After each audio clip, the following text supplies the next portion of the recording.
2024年6月22號，王一恆以平均0.78秒打破2×2平均世界紀錄。但如果你現在去找 WCA 官網，你會發現看不到。不只是如此，該項紀錄平均為2.83秒。等等，為什麼？0.78秒是一個人類幾乎不可能突破的紀錄，這放在2×2中是一個接近神的存在。為什麼當王一恆開始接觸2×2 WCA 的規則，就徹底改寫？自從這項紀錄突破之後，魔方社群就產生巨大風波，越來越多人開始質疑王一恆，而 WCA 也介入調查。2024年9月27日 ，WCA 與 WRC 在官方論壇發布聯合聲明，他們經歷討論，而得出的結論是，王一恆確實作弊，但不判罰。王一恆作弊在哪？其實就是滑表。他在還沒開始計時之前，手就觸碰魔術方塊，透過滑計時器，讓計時器等到他拿到方塊再開始計時。這可以節省0.2到0.5秒的時間，也讓很多人認為不公平。他作弊了，但他破了紀錄，那後續要不違反規則破紀錄就是不可能的。而透過非常多人的請願與訴求， WCA 最終決定將此紀錄廢除。以下是最終判罰結果：第一轉加4秒，第二轉加2秒，第三轉加2秒，第五轉加2秒，最終是有第4轉保留，平均改成2.83秒。如果你想要知道更多細節，你可以去看看 OC Cubing 的影片。但還沒結束，2026年1月10號，耿璇依以3.84秒破了3×3平均世界紀錄，也將紀錄從王一恆手中奪回。而在2026年4月6日，耿璇依在 B 站發布了這部影片，質疑王一恆的滑表操作。王一恆在5轉中有2轉因計時器問題而 DNF， 或者是又滑表了。怎麼回事？這發生什麼情況？高手之間對決，本轮獲勝的是耿璇依。因此，王一恆決定改變。2026 4月26號，耿璇依以3.71秒再次突破平均紀錄，而在第5轉也轉出了生涯最快2.80秒。就此，感覺王一恆沒落了。不。王一恆更改棋表，更改拿法，重新開始，他的狀態越來越好，也在朝着紀錄邁進。2026年6月17號，王一恆在合肥3屆魔方聯賽以平均3.51秒打破了3×3平均世界紀錄，5轉分別3.68、4.61、3.39、3.41、3.45，他沒有作弊，也沒有滑表，這次實至名歸。誰可以想到，2018年杜宇森轉出3.47秒，2026年王一恆平均轉到3.51秒，他多久沒破紀錄了？而這次他達成了。好吧，我們就順便幫他復盤他的最後一轉3.45秒。好的，那答亂我已經放在上面了，有興趣的話可以看看。那他這次呢，他是使用白底來解，我們觀察一下白底，你會發現其實沒有很好解，十字基本上都是分散的。那如果你看到黃底的話，黃底就更亂了，對不對？所以我們看一下白底。那它这一次的白底呢，它是怎麼解的？我們可以觀察到邊塊。我們現在看一下，這裡有一個白紅在這邊，然後白橘在這。如果我們將白紅跟白橘轉到白色面的話，它們是形成一種相對位置擺放嘛。所以呢，遇到這種情況，我們呢等一下轉的時候，就是直接這樣子往下轉就可以了。好的，那再來我們看一下這2顆方塊。這個白藍在這邊是形成對齊的，然後白綠在這邊，那白綠應該正常來說是要跑來這裡 ，OK。可是我們來觀察一下各個的相對位置，就是白綠在這，那白綠的右邊這一塊應該是要白橘，因為橘色在這，所以呢我們可以發現過來這裡應該是要橘色，那白橘又剛好在這裡，所以其實我們也可以這樣子做，就先將白綠呢打過來，對嗎？打過來，然後將白橘移下來。是不是這2塊就形成一個相對的情況了？那我們剛剛說了，白紅在這邊，白紅應該要在白橘的對面，所以白紅應該要來這邊。是的，那王一恆呢就是這樣子做。那我們退回來看一下他是怎麼做的吧。首先呢，他的面是先面向綠色中心，就是綠色面朝前這樣子。這樣子拿呢，是因為他有預判到等一下有一組 pair 會出現在這邊。那我們來看一下是哪一組。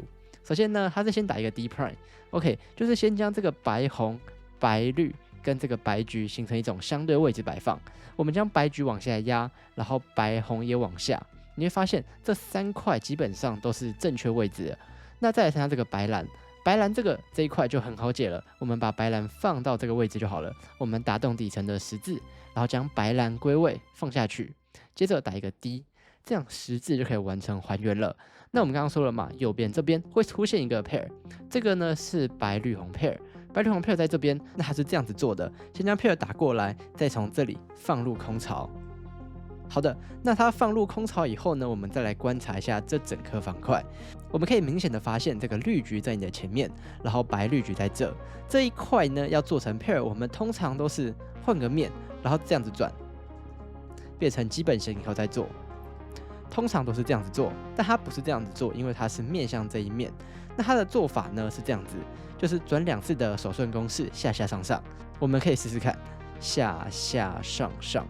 然後它就會形成一個 pair 了。接着我們再做一次下下上上，下下上上，它就可以放入右下的空槽了。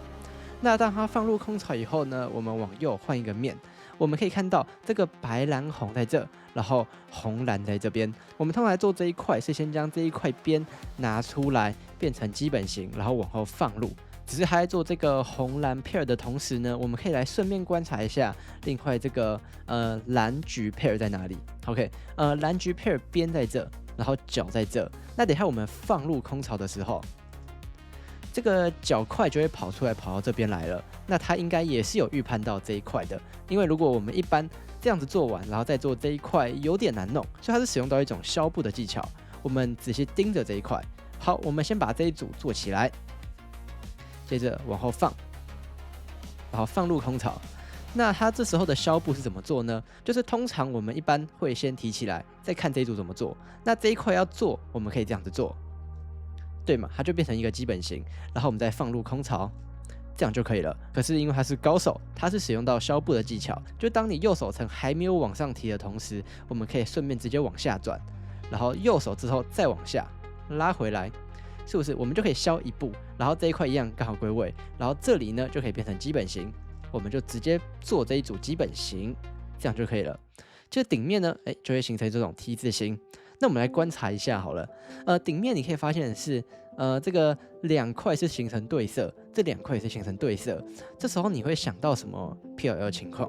我們來嘗試預判看看，你會發現，它是不是就是 H prime？ 所以它在這時候應該就可以觀察到，等一下我們遇到的情況就是 H prime。那我們就先直接做這一組的 T 型 OLL 公式，是吧？就會形成 H prime。可是你會發現，這種 H prime 跟我們正常看到的不太一樣。我們正常應該是要這樣子，然後之後再做。那遇到這種情況要怎麼做呢？它也有另外的 PLL 公式。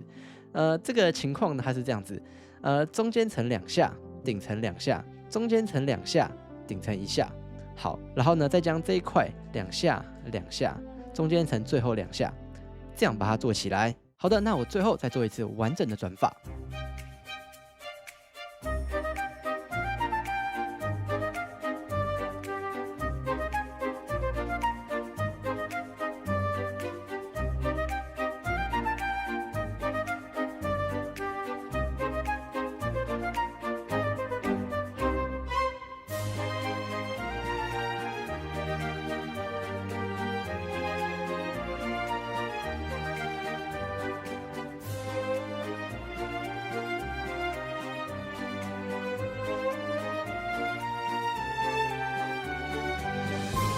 这樣就可以完成咯。好的，那它這一次是3.45秒，總共步數是45步，然後 TPS 達到了13.04。你會發現它這一轉運氣沒有到特別好，但它還是有辦法轉到3.45秒，真的很厲害。我們也可以順便發現，它已經修正它的滑表了，它已經確確實實將魔術方塊拿起來轉彎再按下去。